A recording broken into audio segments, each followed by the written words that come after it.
मतलब most probably यही reason है कि KNN को कहते हैं lazy learner. It doesn't learn a discriminative function from the training data but memorizes the training data instead. तो मतलब ये कि डेटा उसे सेव करके रखना पड़ेगा. मेमोराइज करने का मतलब क्या है कि सेव करके रखना पड़ेगा.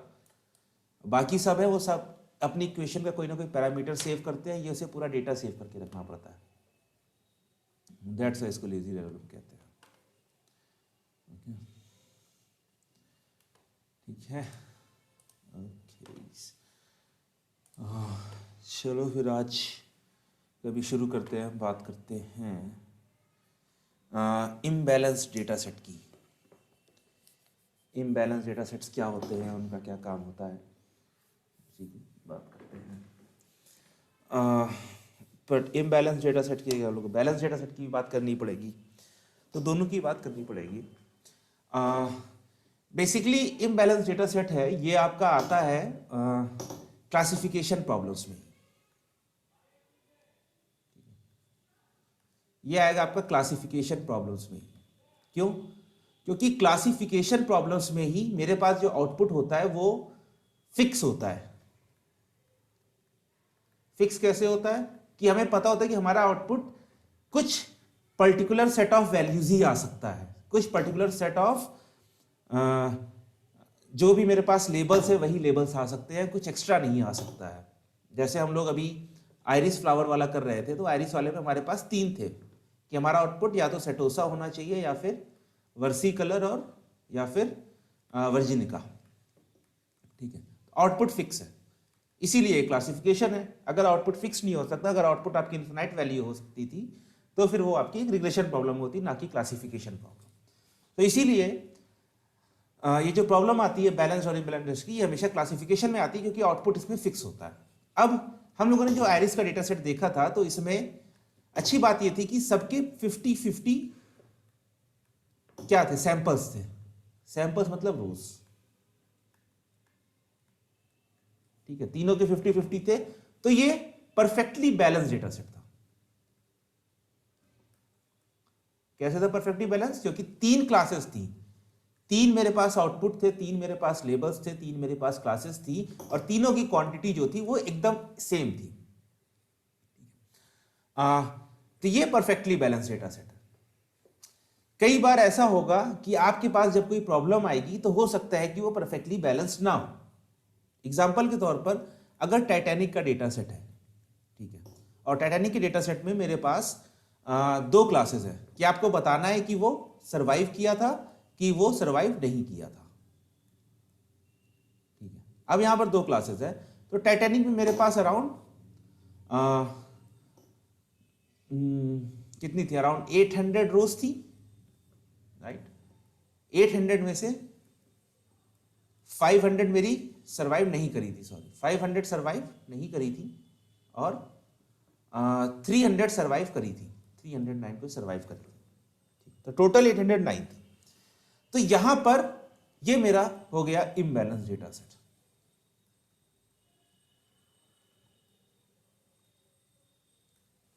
क्यों? क्योंकि इसमें एक क्लास के मेरे पास ज्यादा रोज हैं, एक क्लास की कम रोज हैं. अच्छा, एक टर्म और यूज होता है, अगर आप कहीं पर कोई लिटरेचर पढ़ोगे मशीन लर्निंग का या कहीं कोई ब्लॉग पढ़ोगे, तो आपको बार बार बोला जाएगा कि ये positive point, positive data point और निगेटिव डेटा पॉइंट.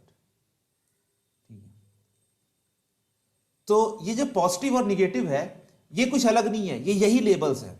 जनरली क्या होता है कि जब हम लोग क्लासिफिकेशन की बात करते हैं तो हम लोग बात करते हैं बाइनरी क्लासिफिकेशन की. बाइनरी क्लासिफिकेशन क्या होता है? जैसा कि नाम इसका सजेस्ट कर रहा है कि इसमें आपके बाइनरी मतलब खाली 2 क्लासेस होंगी.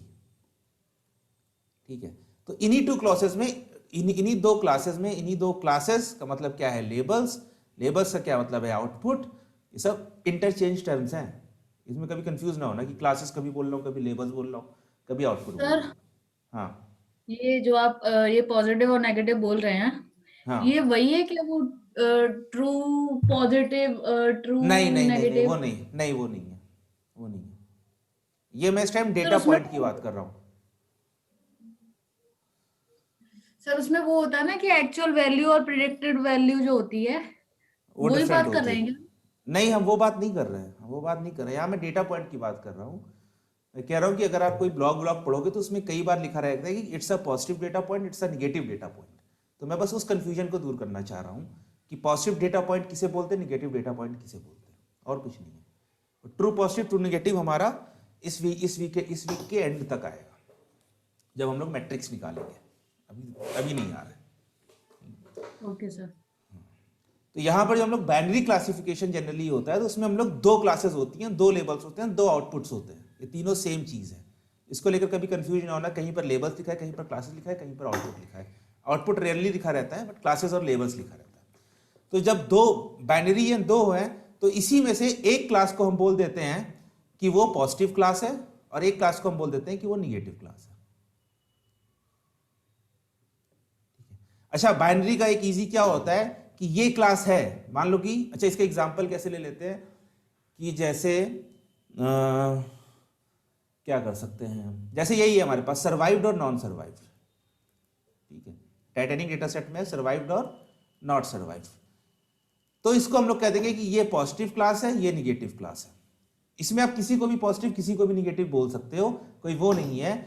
जनरली लोग जो थोड़ा गुड फीलिंग देता है कि मिल गया या नहीं मिला, तो उसमें हम लोग पॉजिटिव कहते हैं, नहीं तो निगेटिव कहते हैं। बट आप किसी को भी पॉजिटिव किसी को निगेटिव कह सकते हो, और वो इसीलिए कह सकते हो क्योंकि यहां पर सिर्फ दो क्लासेस हैं। तो अगर आप एक को पॉजिटिव बोलोगे तो उसको निगेटिव बोल दोगे, दूसरी क्लास को निगेटिव बोल दोगे। ठीक है, तो ये कोई अलग सी चीज नहीं है, ये दो क्लास है, दो लेबल्स हैं, वही है। उसी का एक टर्म और दे दिया गया है, पॉजिटिव और निगेटिव, और कुछ नहीं है। ये टर्म कहां से आया है, जब हम लोग कोई मॉडल बनाते हैं तो उससे हमारी जो डिसीजन बाउंड्री बनती है, ठीक है, तो इसको कह देते हैं कि इसके इस तरफ सब प्रोसेस होंगे, तो इसको हम लोग मान लो कह दिया पॉजिटिव, तो इसको कह दिया निगेटिव। ये टर्म वहां से आया है, लेकिन कुछ अलग नहीं है, कुछ चीज नहीं है। पॉजिटिव निगेटिव मतलब क्या है कि आप बस दो क्लासेस के नाम ले रहे हो। आप उसे कैट डॉग बोल सकते हो, आप उसे सर्वाइव नॉट सर्वाइव्ड बोल सकते हो, आप जो चाहो वो चीज बोल सकते हो। ठीक है, सो लिटरेचर में ये चीज मिलती है, तो इसको लेकर कभी परेशान ना होना कि ये पॉजिटिव निगेटिव के हमने तो कभी पढ़ा नहीं है। ठीक है, हाँ, तो हम थे इम्बैलेंस डेटा सेट पर। तो यहां पर जो टाइटैनिक वाला था, इसमें मेरे पास 309 सर्वाइव्ड क्लासेस के रोज थी और 500 रोज थी नॉन सर्वाइव क्लासेस की। तो ये थोड़ा इम्बैलेंस्ड हो गया। कई बार आपको ऐसा मिलेगा कि ऑलमोस्ट सेम होगा डेटा सेट। ऑलमोस्ट सेम क्या होगा कि मान लो टोटल आपके पास अगर 1000 रोज हैं, तो 520 रोज आपकी एक क्लास में हो जाएंगी और 480 रोज दूसरी क्लास में हो जाएंगी। ठीक है, मान लो कि दो ही हैं हमारे पास, तो ये ऑलमोस्ट सेम है। तो इसको भी हम मान लेंगे कि हाँ ठीक है, ये बैलेंस डेटा सेट है, क्योंकि ये ऑलमोस्ट सेम है। हाँ, अगर यहीं पर मेरे पास एक आ जाता है कि एक मेरे पास 700 है, एक 300 है, तो ये इम्बैलेंस्ड है, हाई। ठीक है, तो अगर ऑलमोस्ट सेम है मतलब कि 550 है, 450 है, आप कह दोगे ठीक है, ठीक है ना। आपके मॉडल के ऊपर ज़्यादा इफेक्ट नहीं पड़ना चाहिए इसकी वजह से। तो आप मान लो कि आपका डेटा सेट बैलेंस्ड है, बट अगर आपके मॉडल कहीं पर कुछ गड़बड़ करने लगा है तो इम्बैलेंस डेटा सेट से प्रॉब्लम हो सकती है। एक होता है हाईली इम्बैलेंस्ड डेटा सेट, उसमें क्या होता है कि 1000 रोज में से 900 रोज मेरे पास एक क्लास की हैं, तो ये मान लो ये पॉजिटिव क्लास की हैं, और ये जो 100 रोज हैं ये निगेटिव क्लास की हैं। तो इसे हम लोग कहते हैं हाईली इम्बैलेंस्ड।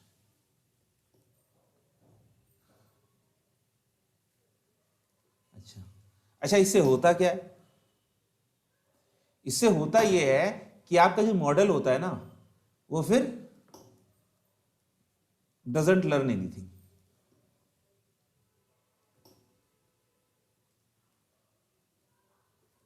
आपका जो मॉडल होगा वो कहेगा कि यार ज्यादा से ज्यादा क्लासेस तो पॉजिटिव है ना, मतलब कि अगर जो भी आपके पास ट्रेनिंग डेटा सेट है तो उसमें 900 क्लासेस एक टाइप की हैं, 100 क्लासेस दूसरे टाइप की हैं, तो भाई मैं सबको 900 ही बता दूं, मेरे लिए काफी अच्छा है।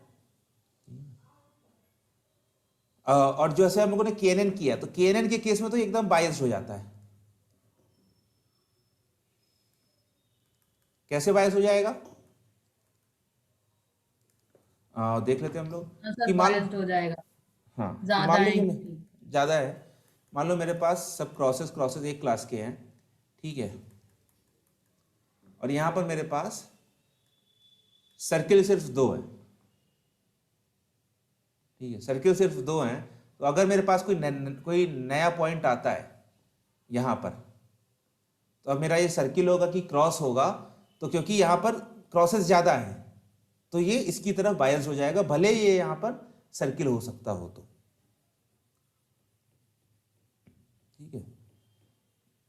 Not in every cases but mostly, क्योंकि कई बार केसेस में होगा कि हाँ ठीक है ये सर्किल के पास है, बच गया, और आपकी के की वैल्यू कुछ ऐसे सेट है कि उसने सर्किल वाले को ही लिया। बट अगर आपके पास मेजॉरिटी है तो केएनएन आपकी मेजॉरिटी क्लास को सपोर्ट करने लगेगा, तो केएनएन बायस हो जाता है, बाकी सब एल्गोरिथम्स भी बायस हो जाती हैं। क्यों हो जाती हैं? उसका रीजन यही है कि जब आप वो देखती है कि यार 90% ऑफ द डेटा मेरा एक क्लास का है, तो ये कहती है कि अगर मैं 10% को इग्नोर कर दूं तब भी मेरे लिए सब कुछ अच्छा है, ज्यादा नुकसान नहीं हो रहा है। तो इसलिए वो आपकी जो एल्गोरिथम है, कोई भी एल्गोरिथम होगी, वो बायस हो जाएगी उसकी तरफ, क्योंकि वो डेटा देखेगी, बोलेगी अच्छा ठीक है पॉजिटिव, फिर आया, फिर पॉजिटिव, फिर आया, फिर पॉजिटिव, ऐसे करके जब 10 बार देख लेगी तब जाकर एक बार उसे निगेटिव सैंपल मिलेगा। तो ये इसको इतनी प्रेफरेंस ही नहीं देगी, क्योंकि जो आपकी एल्गोरिथम है वो इस पॉइंट को कभी देख ही नहीं रही है। तो इसकी वजह से हमारे पास इम्बैलेंस डेटा सेट में प्रॉब्लम्स आ जाती हैं। तभी मैं कहता हूं, या कोई भी जो मशीन लर्निंग में ये बात कही जाती है कि कोई भी एल्गोरिथम लगाने से पहले अपने डेटा को देखो, उस डेटा में देखो कितनी क्लासेस हैं, कितनी क्लासेस मतलब जो भी आपका आउटपुट वेरिएबल है, जो भी आपका लेबल है, उसकी सबकी वैल्यूज कितनी है, कितनी कितनी वैल्यूज हैं, ठीक है। जैसे टाइटैनिक वाले में थोड़ा इम्बैलेंस्ड है, ठीक है, किसी और में हो सकता है बहुत ज़्यादा इम्बैलेंस्ड हो, उसकी वजह से काफ़ी दिक्कतें आती हैं। सबसे बड़ी दिक्कत यही है कि आपकी मशीन लर्निंग एल्गोरिथम सीखती नहीं है ज़्यादा, तो उसको आपको ओवरकम करना पड़ता है, ठीक है।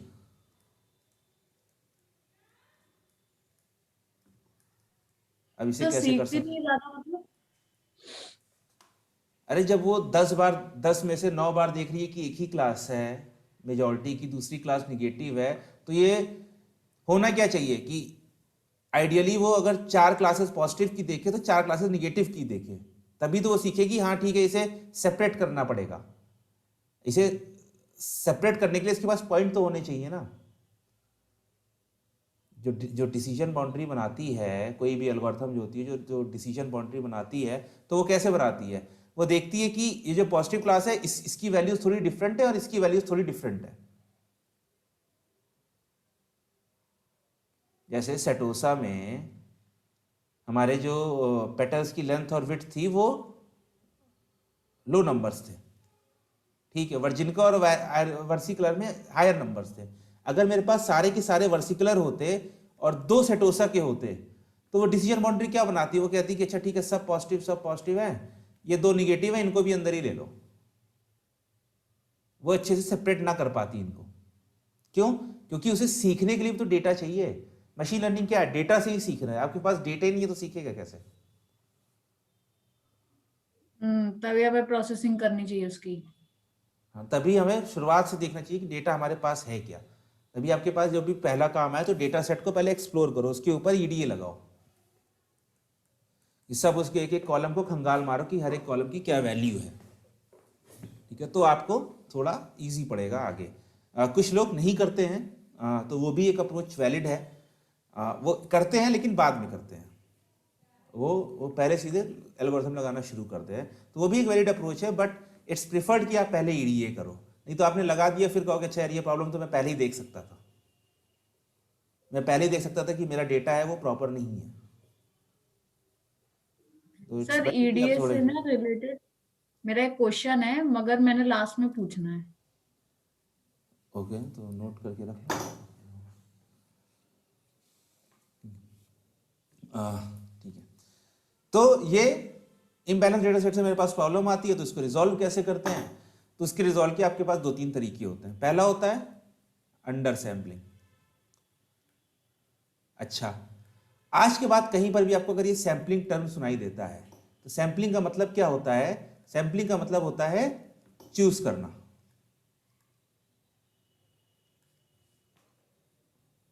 अगर आप लोग प्रोबेबिलिटी और मैथ्स थोड़ा किए होगे तो उसमें क्या आ जाता है कि we have taken a sample of 10 balls from a set of 100 balls.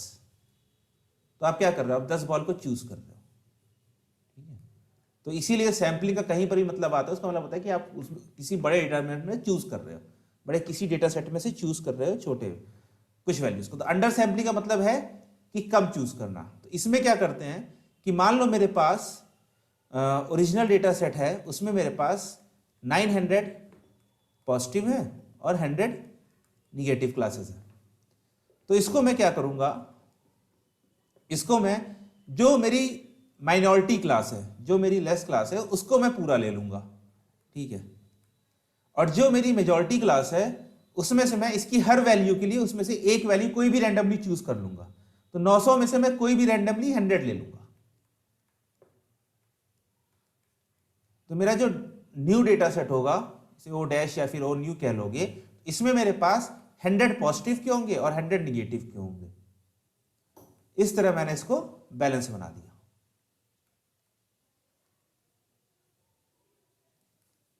कि अब मेरे पास जो दो क्लासेस हैं उसको मैंने बराबर कर दिया। अच्छा, मेरे मान लो मेरे पास 3 क्लासेस होती तो मैं 3 में डिवाइड करता, इसको तीनों में बराबर होने चाहिए, ठीक है। अब इसमें दिक्कत क्या है कि ओरिजिनली मेरे पास 1000 रोज थी, ठीक है। एडिट करने के बाद अपनी अंडर सैंपलिंग करने के पास मेरे पास 200 रोज है। तो मैंने अपना 80% ऑफ डेटा क्या किया, थ्रो अवे, फेंक दिया, यूज नहीं किया। हाँ सॉरी गौरव की आवाज नहीं। हाँ, यूज नहीं किया। हाँ हाँ, यूज नहीं किया वो डाटा। हाँ, तो ये मैं हमेशा बात करता हूं कि अपना डेटा बचा सकते हो तो बचा लो, unless and until you have too much data, तब आप थोड़ा बहुत फेंक सकते हो। लेकिन अगर आपके पास डेटा ही कम है तो आप जितना डेटा बचा सकते हो बचा लो। तो ये अप्रोच उतनी अच्छी नहीं है, क्योंकि इसमें आप अगर हाईली इम्बैलेंस डेटा सेट हो गया तो आपके पास जो न्यू डेटा सेट बनेगा वो कम ही बनेगा। तो ये अप्रोच उतनी अच्छी नहीं है। तो एक्यूरेसी भी नहीं आएगी सर, क्योंकि डाटा हमने 20% ही तो डाटा यूज किया। हाँ, हो सकता है कि अब आपका मॉडल कुछ भी ना सीख पाए, ठीक है। पहले डेटा ज्यादा था तो हो सकता है कि एक क्लास को तो पहचानना अच्छे से सीख सकता था, दूसरी क्लास को नहीं सीख पाता। लेकिन अब क्या है कि अब दोनों को नहीं सीख पाएगा।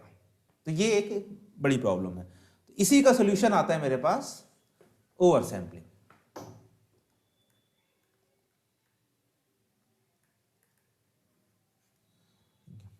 ओवर सैम्पलिंग क्या होती है कि मान लो मेरे पास अगर 900 पॉजिटिव है और 100 निगेटिव है, ठीक है।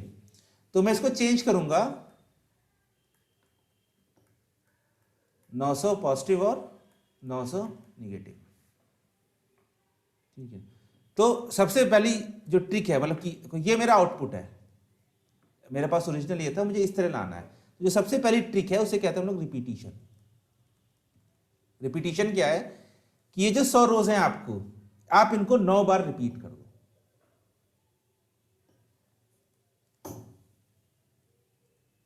मतलब repeat minority class n times, n का रेशियो आप निकाल लो कि कितनी बार आपको रिपीट करना पड़ेगा। तो इसको बनाते कैसे हैं, तो मान लो कि मेरे पास पॉजिटिव क्लासेस हैं क्रॉसेस, ठीक है, 12 है मेरे पास, और यहां पर मेरे पास एक है सर्किल, ठीक है। तो 1:12, चलो 2 का कर लिया, तो 1:6 का रेशियो है। तो रिपीट करने क्या मतलब है कि मेरे पास एक निगेटिव पर 6 पॉजिटिव है, तो मुझे इसे 6 बार रिपीट करना पड़ेगा। तो 6 बार रिपीटिशन का क्या मतलब है कि मैं सेम डेटा सेट को 6 बार ऐड कर दूंगा अपने डेटा सेट में, सेम डेटा पॉइंट को। तो मान लो कि अगर मेरे पास 3 4 5 6 ये था, उसके बाद एक मेरे पास ये था, तो ये मेरे पास ओरिजिनल था, ठीक है। इसको मैं कैसे चेंज कर दूंगा, इसको मैं चेंज कर दूंगा 1 2 3 4 5 6, और इसी को मैं 6 बार रेप्लिकेट कर दूंगा। तो ये पहला तरीका होता है रिपीटिशन का। तो इससे मेरे पास क्या हो जाएंगे कि कि पहले 900 थे और 900 पॉजिटिव 100 निगेटिव थे, अब मेरे पास 900 पॉजिटिव और 900 निगेटिव हो जाएंगे। तो ये एक ट्रिक होती है रिपीटिशन की। एक दूसरी ट्रिक भी होती है। दूसरी ट्रिक है, इसे कहते हैं हम लोग क्रिएटिंग सिंथेटिक डेटा। कि आप अब क्या करते हो कि अब आप डेटा आपके पास होता नहीं है लेकिन आप उसे क्रिएट करते हो। ठीक है, इसके डिफरेंट तरीके होते हैं। इमेजेस में अलग तरीका होता है, बट जैसे जो यहाँ पर जो हम लोग का टेबुलर डेटा है, जो रो वाइज डेटा है, उसमें कैसे होता है तरीका। इसके लिए कुछ लाइब्रेरीज हैं, बट जनरली क्या करते हैं कि मान लो कि आपके पास यहाँ पर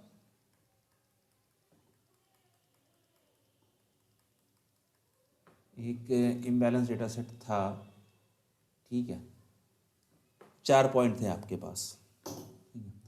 तो अब हम मतलब कि एक बार देखकर हम बता सकते हैं कि ठीक है कि इसकी जो डिसीजन बाउंड्री होगी वो कुछ ऐसे जाएगी। ठीक है, इधर वाले वो क्रॉसेस रहेंगे और इधर वाले सर्किल्स रहेंगे। तो हमें ये पता है कि इन सर्किल के बीच में सर्किल्स ही होने चाहिए। इनके बीच में अगर क्रॉसेस आ गए तो मतलब ये क्रॉस अपनी प्रॉपर्टी से दूर जा रहा है क्रॉस। तो हम लोग क्या करते हैं, हम लोग इन्हीं के बीच के कुछ पॉइंट्स चूज कर लेते हैं एक्स्ट्रापोलेशन करके। तो मान लो कि अगर ये वैल्यू मेरे पास अभी खाली 2 एक्सिस में करते हैं, तो ये मेरे पास 2 से लेकर 8 के बीच में एक्स एक्सिस पर है और 16 से लेकर 32 के बीच में वाई एक्सिस पर है। तो इनके बीच में से हम कोई भी रैंडमली पॉइंट चूज करके कह देंगे कि हाँ ठीक है 5,28 3,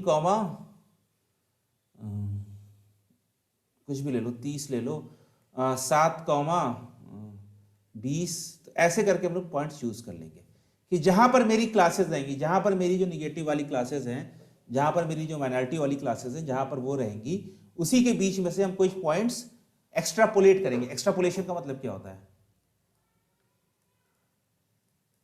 कि आपके पास डेटा नहीं है लेकिन आप उसे प्लान करते हो कि हाँ ये आगे जाकर यहां पर आएगा। जैसे अगर मेरी कोई लाइन ऐसे जा रही है तो हम एक्सपेक्ट करेंगे कि लाइन आगे भी ऐसे ही जाएगी, तो हम यहाँ का पॉइंट निकाल लेंगे। जैसे मैं अपनी कंपनी में करता हूँ कि ये मेरा CPU यूसेज का ग्राफ होता है। यहाँ पर आ जाती है यूसेज, ठीक है, यहाँ पर आ जाता है टाइम। तो ये टाइम मेरा वीकली, मंथली, डेली कुछ भी हो सकता है। तो आज तक मेरे पास डेटा यहाँ पर है। तो मान लो आज की डेट है ये आपकी 18 जनवरी, ठीक है। अब मुझे अपने कस्टमर को बताना है कि तुम्हारा 20 दिन में डेटा खत्म होने वाला है। तो मैं वो कैसे बता सकता हूँ? तो मैं ये अज्यूम करता हूँ कि ये लाइन ऐसे स्ट्रेट आ रही है, तो ये लाइन आगे भी ऐसे स्ट्रेट जाती जाएगी और जाने के बाद वो यहाँ पर जाकर यहाँ पर मेरा वो 20 दिन वाली कट ऑफ खत्म हो रही है 20 डे लेटर। इसी चीज को हम लोग कहते हैं एक्स्ट्रापोलेशन। तो यहां पर भी हम लोग एक्स्ट्रापोलेशन कर रहे हैं क्रिएटिंग सिंथेटिक डेटा में कि हमारे पास ये पॉइंट्स हैं नहीं, लेकिन हम कह रहे हैं क्योंकि कुछ पॉइंट्स हैं वो उनकी हमारी रेंज जितनी है, तो उसी के बीच से कुछ पॉइंट्स को हम लोग चूज कर रहे हैं। ठीक है, इसका एक दूसरा एग्जांपल भी होता है। ये तो हो गया टेबुलर डेटा का। दूसरा होता है, इसी को हम लोग इसी क्रिएटिंग सिंथेटिक डेटा को कहते हैं हम लोग क्रिएटिंग डेटा ऑगमेंटेशन। ये डीप लर्निंग में टर्म यूज होता है। इसमें क्या होता है कि मान लो मेरे पास 2 क्लासेस हैं, एक में डॉग्स हैं, मतलब कि उसमें 2 क्लासेस हैं, डॉग्स और कैट्स। ठीक है, डॉग्स की मेरे पास 900 इमेजेस हैं, कैट्स की मेरे पास 100 इमेजेस हैं, क्योंकि डॉग लवर दुनिया में ज़्यादा हैं। अब मुझे इसको इम्बैलेंस ये इम्बैलेंस्ड है, अब मुझे इसको बैलेंस करना है, तो मैं क्या कर सकता हूँ? ठीक है, तो ये जो मेरे पास इमेजेस हैं ये सबकी सब रेक्टेंगल है। ठीक है, तो इनके ऊपर मैं कुछ ट्रांसफॉर्मेशन लगा सकता हूं। अब ट्रांसफॉर्मेशन क्या होते हैं? इमेज के ऊपर कुछ ट्रांसफॉर्मेशन होते हैं जिन्हें हम लोग कहते हैं जैसे अफाइन ट्रांसफॉर्मेशन, और कुछ नॉर्मल ट्रांसफॉर्मेशन होते हैं, यूक्लिडियन वाले होते हैं। तो इनमें क्या होता है कि जैसे मेरे पास कैट है, तो इस इमेज को मेरे पास एक इमेज आई है, ठीक है, इसको मैं फ्लिप कर दूंगा, तो जो इसका राइट था वो लेफ्ट हो जाएगा। इसको मैं उल्टा कर दूंगा, मतलब कि ये फ्लिप हो गया हॉरिजॉन्टली और ये मेरा फ्लिप हो जाएगा वर्टिकली। कि ये जो अब ऊपर था, जो चेहरा ऊपर था और पैर नीचे था, अब चेहरा नीचे हो जाएगा, पैर ऊपर हो जाएगा। ठीक है, इसको करने के बाद मैं इसको फिर से फ्लिप कर सकता हूं, हॉरिजॉन्टल फ्लिप। ठीक है, तो ये हो गई, और इसको मैं हॉरिजॉन्टल फ्लिप करने के बाद इसको मैं कर सकता हूं वर्टिकल फ्लिप। ठीक है, तो मेरे पास चौथी इमेज ये आ गई। तो ये एक ओरिजिनल इमेज से मुझे 4 इमेज ऐसे मिल गई। ठीक है, अब ये हुआ खाली सिंपल आपका यूक्लिडियन ट्रांसफॉर्म, कि इसमें आपने ज्यादा चेंज नहीं किया है। इसके बाद कुछ करते हैं कि हम लोग अफाइन ट्रांसफॉर्म करते हैं, कि जैसे ये अगर एक मेरे पास परफेक्ट स्क्वायर है, इसको हम लोग रेक्टेंगल में कन्वर्ट कर देंगे। तो जैसे आपने कई बार एग्जांपल देखा होगा कि जो इमेजेस होती हैं तो वो खिंची खिंची सी लगती हैं, तो हमने उसके ऊपर वो हम लोग अफाइन ट्रांसफॉर्मेशन लगाते हैं। तो हमने लगाया, इसके बाद हमने इसको फिर से फ्लिप करने लग गए, 4 हमें फिर मिल गई। तो हम एक इमेज से 9 से 10 इमेजेस बना सकते हैं। तो हम डॉग वाले पे ये काम नहीं करेंगे, हम लोग कैट वाले पे ये काम कर सकते हैं। तो इसी को हम लोग कहते हैं डेटा ऑगमेंटेशन या फिर क्रिएटिंग सिंथेटिक डेटा। टेबुलर वाले केस में डिफरेंट तरीके से होता है, इमेजेस और वीडियोस वाले केस में डिफरेंट तरीके से होता है। ठीक, ओके। और तीसरा तरीका है, ये रिपीटिशन का ही है, बट इसको हम लोग कहते हैं वेटिंग। वेटिंग क्या मतलब कि वेटिंग क्लासेस डिफरेंटली। इसमें हम लोग क्या करते हैं कि मान लो मेरे पास क्रॉसेस हैं, ठीक है, 9, और इधर एक मेरे पास सर्किल आ गया। ठीक है, मेरे पास ये कोई नया पॉइंट आया यहाँ पर, और ये मान लो कि ओरिजिनल डेटा में मेरे पास इधर 900 थे और इधर 100 थे। तो 100 में 900 मेरे पास क्रॉसेस थे और 100 सर्किल थे। तो हम क्या करते हैं कि हम इसका वेट बढ़ा देते हैं। वेट बढ़ाने का क्या मतलब है कि हम उसकी वैल्यू बढ़ा देते हैं। जो मेजॉरिटी क्लास होती है उसका हम वेट मान लेते हैं 1, और जो माइनॉरिटी क्लास होती है उसका वेट हो जाता है जितना भी इसका रेशियो आता है। तो यहां पर रेशियो 9 आ रहा है, इसका मतलब हो गया 9। इसका मतलब क्या है कि ओ के 9 वोट्स हैं और क्रॉस के 1 वोट्स। अब मेरे पास ये नया स्क्वायर आया, ठीक है, तो स्क्वायर ने इसने देखा कि मान लो कि ये मेरे पास 3 नियरेस्ट आए, ठीक है, ये मेरे पास 3 नियरेस्ट आए। तो 3 नियरेस्ट में इसने देखा कि 2 क्रॉसेस हैं, तो 2 क्रॉस का हो गया 2 × 1, इसका आ गया 2, और एक सर्किल है तो 1 × 9, इसका हो गया 9। तो इस सर्किल वाले की मेजॉरिटी हो जाएगी।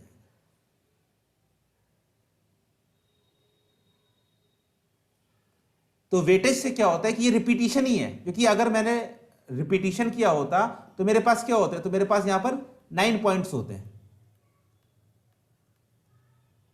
ये एग्जैक्टली सेम थिंग है रिपीटिशन जैसी। रिपीटिशन में हम लोग क्या करते हैं, उसी पॉइंट को बार बार अपने डेटा सेट में ऐड कर देते हैं। तो यहां पर मैं पॉइंट को नहीं ऐड कर रहा हूं, यहां पर मैं उसका वेट चेंज कर दे रहा हूं, मैं उसके नंबर ऑफ वोट्स चेंज कर दे रहा हूं, कि अगर वो सेम पॉइंट है तो उसकी वैल्यू 9 टाइम्स हो गई है, और अगर एक क्रॉस है तो उसकी वैल्यू 1 रहेगी। तो जो माइनॉरिटी क्लास होती है उसका हम लोग वेट बढ़ा देते हैं। तो सर ये पैरामीटर पे बढ़ानी पड़ती है? ये हम लोग जब KNN करते हैं तो उसमें हम लोग बता सकते हैं कि इस क्लास का इतना वेट है। sklearn में हमारी हर एल्गोरिथम में ये चीज रहती है कि आप क्लास का वेट दे सकते हो जितनी क्लासेस हैं आपकी। तो सर ये आता ठीक रिजल्ट ऐसे करने से? हाँ, ये बड़ा अजीब लगा मेरे को वैसे। बाकी ऊपर वाला तो ठीक लगे, चलो रेपिटेशन कर दो या कुछ, तो आता है सर ठीक रिजल्ट? हाँ, नहीं तो ये रिपीटिशन ही है, it's the same thing as repetition. Repetition का मतलब क्या हुआ कि यहां पर मैंने एक ही पॉइंट पर मेरे पास 9 सर्किल्स हो गए, ठीक है, 9 से मल्टीप्लाई कर दिया। तो वो मैंने बस वहीं पर यहां पर 9 से मल्टीप्लाई कर दिया। तो एक तरह से ये वोटिंग होती है, KNN में तो वोटिंग होती है ना, जिसके ज़्यादा वोट होंगे वही क्लास आपको असाइन हो जाएगी आपके नियरेस्ट उसमें। तो यहाँ पर ये रिपीटिशन सेम चीज़ है, बस तरीका करने का दूसरा है, है रिपीटिशन ही। इसमें बस अगर आप देखोगे तो ओवर सैम्पलिंग में जो दो डिफरेंट चीज़ें हैं वो हैं कि या तो आप उनकी क्वांटिटी बढ़ा दो, वो चाहे रिपीटिशन से बढ़ाओ चाहे वेटिंग से बढ़ाओ, या दूसरा है कि आप न्यू डेटा क्रिएट करो।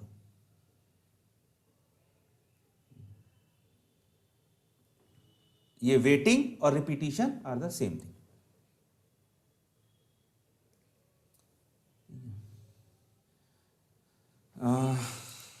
ओके, ठीक है, फिर मीटिंग एंड हो रही है, फिर इसके बाद और देखते हैं इसके ऊपर कैसे इफेक्ट पड़ता है बाकी चीज़ों का। तो मैं मीटिंग एंड कर रहा हूँ, 2 मिनट में वापस ज्वाइन कर लीजिए 6:42-43 तक।